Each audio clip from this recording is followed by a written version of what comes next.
Good morning friends. GST platform के YouTube channel में आप सभी का स्वागत है। जी हाँ friends, income tax return filing अब फुल फ्लेजेड सीजन जो है वो स्टार्ट हो चुका है, क्योंकि अब ITR 1, ITR 2, ITR 3, ITR 4 जो है वो अवेलेबल हो चुके हैं एक्सेल यूटिलिटीज के अंदर और ऑनलाइन फॉर्म्स के अंदर।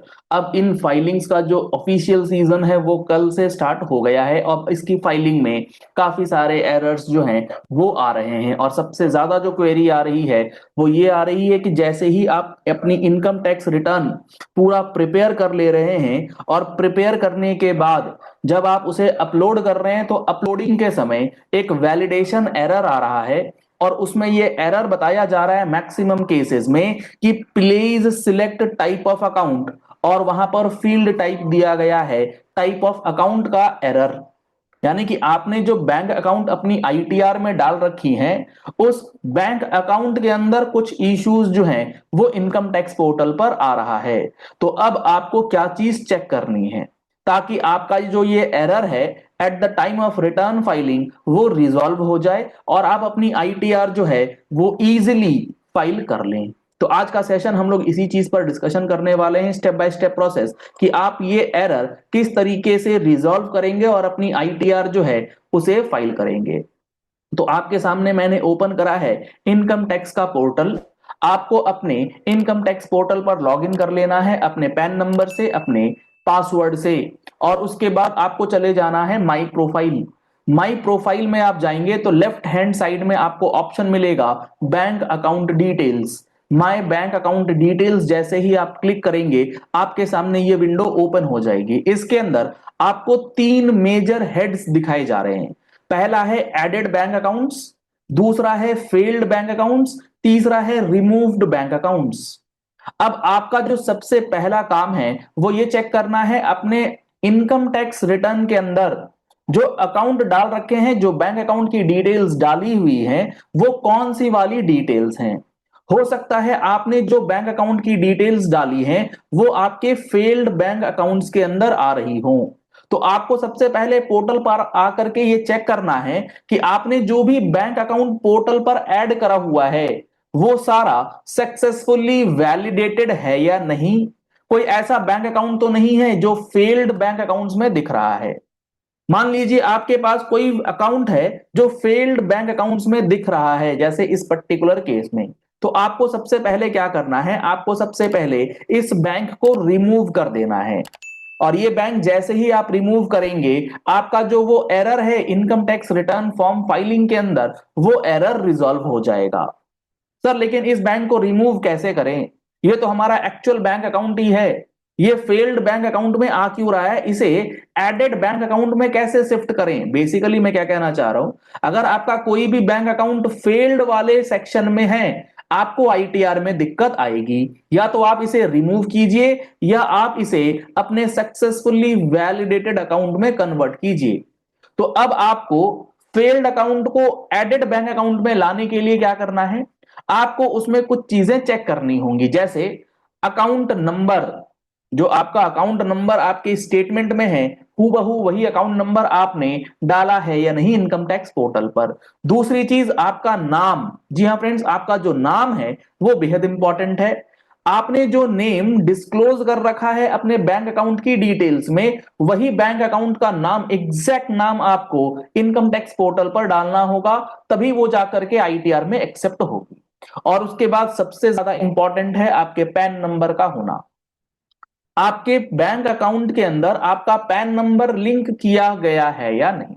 अगर आपके बैंक अकाउंट में आपका पैन नंबर लिंक नहीं किया गया है तो सबसे पहले आपको अपना बैंक अकाउंट के अंदर पैन नंबर की डिटेल्स टैग करवानी मैंडेटरी है। जब तक आपके बैंक अकाउंट नंबर में आपका पैन नंबर नहीं डाला हुआ होगा आपका ये वैलिडेशन कभी भी कंप्लीट नहीं होगा। तो आपको बैंक मैनेजर से जाकर के KYC अपडेट कराना है, KYC कंप्लीट करा लेना है, और उसके बाद यहां पर फिर से आपको अपना बैंक अकाउंट वैलिडेशन का प्रोसेस जो है वो कंप्लीट करना होगा। और लास्ट स्टेप, आपका पैन और आधार वो दोनों लिंक होना चाहिए। और आधार नंबर अगर बैंक में आपने दिया है, जो 90% केसेस में रहता ही रहता है, तो वो सारी चीजें बेसिकली पैन नंबर, आधार नंबर, अकाउंट नंबर, ये तीनों चीजें बिल्कुल लिंक होनी चाहिए।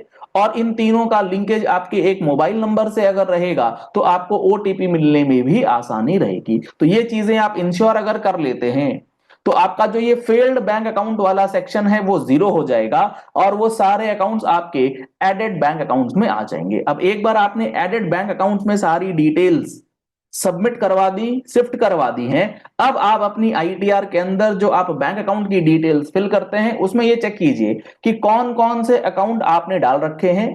अगर उसमें से कोई ऐसा अकाउंट है जो फील्ड वाली कैटेगरी का था तो उसे या तो हटा दीजिए, अगर उसे आप रखना चाहते हैं तो अब आप उसे रख सकते हैं अगर वो एडेड वाली कैटेगरी में आ चुका है।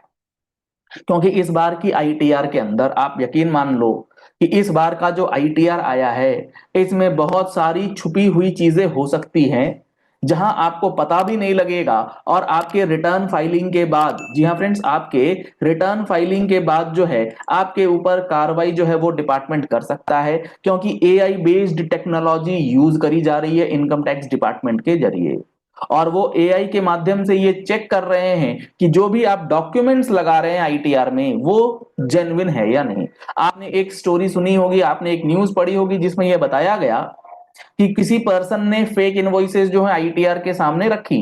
इनकम टैक्स डिपार्टमेंट ने फॉन्ट एनालिसिस कर लिया और फॉन्ट एनालिसिस करके ये पता लगा लिया कि वो जो डॉक्यूमेंट्स पे प्रिंटेड है, चीजें लिखी गई हैं, जिस फॉन्ट में लिखी गई हैं, जिस साल में लिखी गई हैं, उस साल वो फॉन्ट ही एग्जिस्ट नहीं करता था। 2007 में बिल बनाया, 2007 में लिखा, लिखा कैलिबरी फॉन्ट से, और कैलिबरी फॉन्ट जो है वो आया ही 2010 में है। यहां तक एनालिटिकल व्यूज जो है इनकम टैक्स डिपार्टमेंट एआई का यूज कर रहे हैं। तो आप समझ लीजिए कि आप आईटीआर जो अपनी फाइलिंग कर रहे हैं उस आईटीआर फाइलिंग के अंदर जो ये एरर्स आ रहे हैं, बैंक अकाउंट वैलिडेशन, क्योंकि आप बैंक अकाउंट किस लिए डाल रहे हैं, आप बैंक अकाउंट डाल रहे हैं रिफंड लेने के लिए। तो गवर्नमेंट ये इंश्योर करना चाहती है कि आपका जो बैंक अकाउंट डिटेल्स है वो एग्जैक्टली सेम है, एग्जैक्टली आपके अकाउंट डिटेल से मैच करता हो और अलोंग विथ पैन और आधार लिंक किया गया हो, ताकि फर्जी रिफंड फर्जी अकाउंट में जो है वो ना चला जाए। तो आप अगर ये सारे स्टेप्स फॉलो कर लेते हैं तो आपका आईटीआर फाइल हो जाएगा। सर इसके बाद भी नहीं हो रहा तो क्या करें? मैं आपको बता दूं, अगर ये सारे स्टेप्स करने के बाद भी आपका अगर यही सेम एरर आ रहा है तो आप क्या करो, अपना लॉगिन लॉग आउट करो। पहले कैशे मेमोरी जो आपकी होती है गूगल क्रोम के अंदर, कैशे मेमोरी को डिलीट करो और फिर फ्रेश लॉगिन करके आप कीजिएगा, तो आपकी ये प्रॉब्लम जो है वो सॉल्व हो जाएगी। चलिए इस वीडियो को यही एंड करते हैं। आशा करते हैं आपको ये सारी बातें अच्छी तरीके से समझ में आ गई होंगी। पहली बार आए हमारे यूट्यूब चैनल पर तो हमारे चैनल को फॉलो कर लीजिए, सब्सक्राइब कर लीजिए नोटिफिकेशन बेल के साथ ऐसे ही इंपॉर्टेंट एंड प्रैक्टिकल वीडियोस के लिए, चाहे वो जीएसटी का हो या इनकम टैक्स रिटर्न्स का हो। Thank you and have a nice day.